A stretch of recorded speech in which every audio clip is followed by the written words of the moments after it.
चांगला प्लॅटफॉर्म एआयचा शेतीच्या क्षेत्रात महाराष्ट्राने तयार केला। 25 लाख शेतकरी आज हा प्लॅटफॉर्म यूज करतायत आणि एआयच्या माध्यमातून आपल्याला प्रोडक्टिव्हिटी वाढवता येते। एआयच्या माध्यमातून आपल्याला लोकलाइज या पद्धतीनं क्लायमेटची माहिती देता येते। आपल्याला त्या ठिकाणी जी काही कीड वगैरे निर्माण होते त्याच्यापासून बचाव करता येतो आणि ही सगळी जी काही व्यवस्था आहे ती त्या ठिकाणी मी मांडलेली आहे। आणि यासोबत आपण आपल्याला माहिती आहे की ॲग्रीस्टॅक तयार केलेला आहे। या सगळ्यांचं एकत्रीकरण करून एआयचा उपयोग करून उत्पादकता वाढवणे, उत्पादन खर्च कमी करणे आणि वातावरणाच्या बदलाचा परिणाम आपल्या शेतीवर होऊ नये ही याच्या पाठीमागची आपला उद्देश आहे।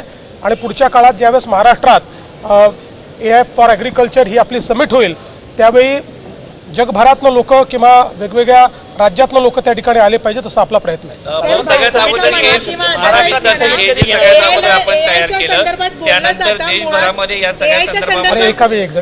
संदर्भात बोललं जातं मुळात तो फंड किंवा जे बजेट पाहिजे ते कुठे ना कुठे लॅक असतं।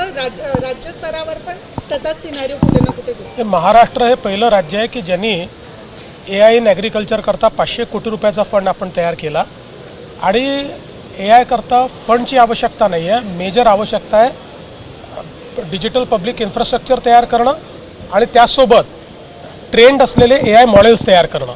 या दोन्ही गोष्टी महाराष्ट्र करतोय। भाऊ सगळ्यात अगोदर आपलं राज्य होतं त्यांनी ते हे मॉडेल मांडलं आणि देशाने स्वीकारलं। हे मला अतिशय आनंद आहे की आता आपला महाविस्तार जो आहे हा देशामध्ये स्वीकारला जातोय आणि भारत विस्तार या रूपानं आता हा प्लॅटफॉर्म तयार होणार आहे। बताएंगे एआई और एग्रीकल्चर किस तरह से महाराष्ट्र सरकार प्रयास कर रही है?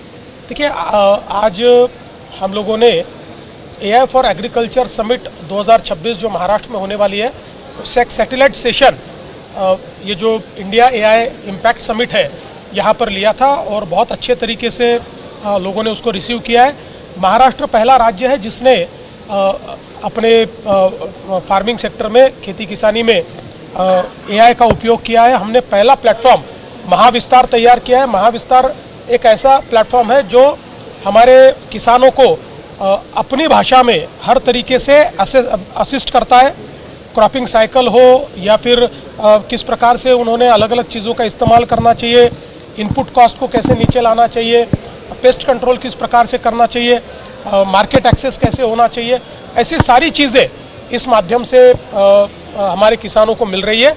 और एग्रीस्टैक जो भारत सरकार ने एक योजना है उस योजना को महाविस्तार के साथ जोड़ने के बाद आज 25 लाख किसान महाराष्ट्र के ये एआई बॉट्स को यूज़ कर रहे हैं।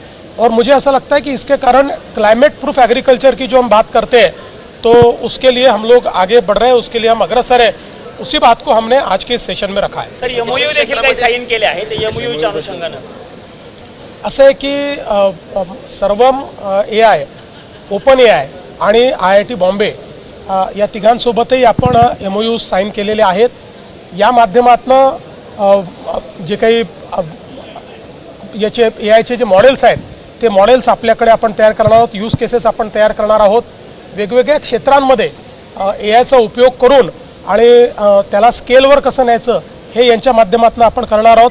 आणि आपल्याला माहिती आहे की आता सर्वमने इंडियाचं पहिलं LLM जे आहे ते तयार केलेलं आहे किंवा ते शोकेस केलेलं आहे, त्यामुळे त्याचा उपयोग आपण करणार आहोत। जसं ChatGPT आहे तसं आपलं मॉडेल राज्याचं ते देखील आपण तयार करतो आहोत।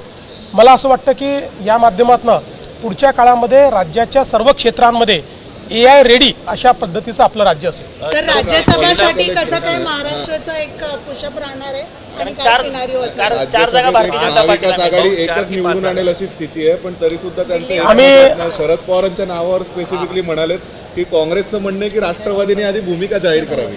शरद पवार असं आहे की मी आज एवढंच सांगेन की आमचे भारतीय जनता पार्टी, शिवसेना आणि राष्ट्रवादी अशा महायुतीचे 7 पैकी 6 लोक निवडून येणं हे पक्का आहे। एक जागा विरोधकांना मिळेल, ती कोणी घ्यायची ते ठरवते। शरद पवारांच्या विश्वासार्हतेवर